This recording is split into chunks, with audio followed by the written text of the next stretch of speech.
एक दफा आपकी खिदमत में फिर दोबारा हाजिर हूं एक नया मौजू लेके, जो कि अमेरिकी कांग्रेस ने पाकिस्तानी गुज़श्ता इंतखाबात के ऊपर अपने तहफ़्फ़ुज़ात का इजहार किया है और उसकी तहकीकात का मुतालबा किया है।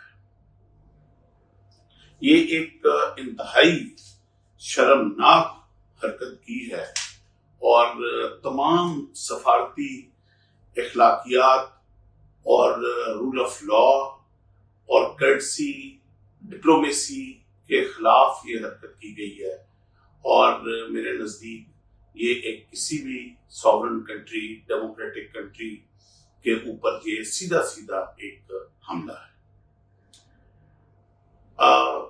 इंतहाई तकलीफ दे मरहला था जब ये खबर आई कि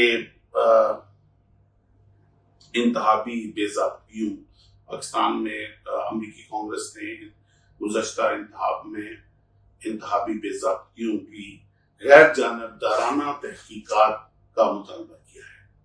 ये करारदाद कांग्रेस में पेश हुई जिसमें 368 मेंबर्स ने उसके हक में वोट दिया और 7 ने उसके मुखालफत में वोट दिया और उसमें 2-3 जो मेन करारदादें उन्होंने पास की, उसमें एक ये था कि हम इंतखाबात की आजादाना तहकीकात का मुतालबा करते हैं और अदालती और इंतखाबी निजाम में मुदाखलत की मजम्मत करते हैं। This is very interesting. बिलाखिर बिल्ली थैले से बाहर आ ही गई, बिल्ली सामने आ ही गई। मैं बड़े अरसे से इस चीज के ऊपर, आपने मेरे पिछले वीलॉग्स देखे होंगे, मेरे फलस्तीन के ऊपर मेरे वीलॉग्स देखे होंगे, मेरे वीडियोस देखी होंगी आपने। मैं इस बात का बार बार बड़ा बांगे दोहल ऐलान करता रहा कि किन किन अवामिल में अमेरिका क्या क्या चाहता था जो उसकी मर्जी से नहीं। पाकिस्तान में हमेशा अमेरिकन इन्फ्लुएंस रहा है। पाकिस्तान में हर चेंज ओवर के ऊपर अमेरिकी सफीर जो है यहाँ इफेक्टिवली नजर आया अपना रोल प्ले करते हुए। मुख्तलिफ पॉलिटिकल पार्टीज के हेड्स को, मुख्तलिफ रीजनल पार्टीज के हेड्स को अमेरिकी सफीर हर इलेक्शन से पहले मिलते हुए नजर आते थे।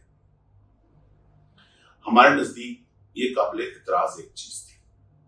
मेरे लिए दुख की बात ये उन पॉलिटिकल पार्टीज के लिए भी है जो इन अनासर को ये अलाउ करते हैं कि हमारी सॉवरेनिटी के अंदर वो इन्फ्लुएंस करें। अमेरिका का इस वक्त वो हाल हो चुका हुआ है कि मैं एक बड़ी पुरानी, मुझे एक पंजाबी कहावत एक याद आ गई कि एक सास और बहू घर में थी। बहू बाहर कहीं सेन में झाड़ू दे रही थी, तो झाड़ू देते देते वो दरवाजे के पास पहुंची हुई थी, तो बाहर से एक फकीर ने आवाज दी कि बीबी अल्लाह के नाम पे कुछ दे दे। तो बहू ने उधर से कह दिया कि जा बाबा माफ कर।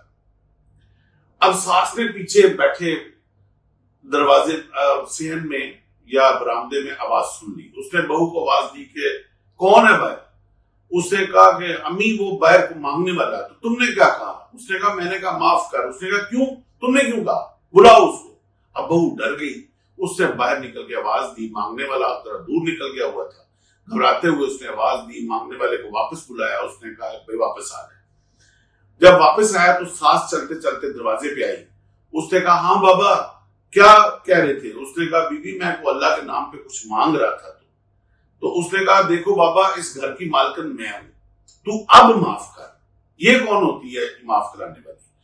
अमेरिका का इस वक्त जो ये हाल हो चुका हुआ है। इन इंतखाबात में दुनिया के तमाम मंदूबीन को दावत दी गई पाकिस्तान में आके इलेक्शन को मॉनिटर करने की। तमाम मीडिया को दावत दी गई इलेक्शन को मॉनिटर करने की। हर मुल्क के रिप्रेजेंटेटिव ने, हर ऑर्गेनाइजेशन के रिप्रेजेंटेटिव ने यहाँ आके इन इलेक्शंस को मॉनिटर किया। यूरोपियन यूनियन ने, चाइना ने, रशिया ने, मीडिया वालों ने। अच्छा नहीं दावत दी गई इस दफा तो सास को दावत दी गई और बाबे को पहले माफ करा दिया गया।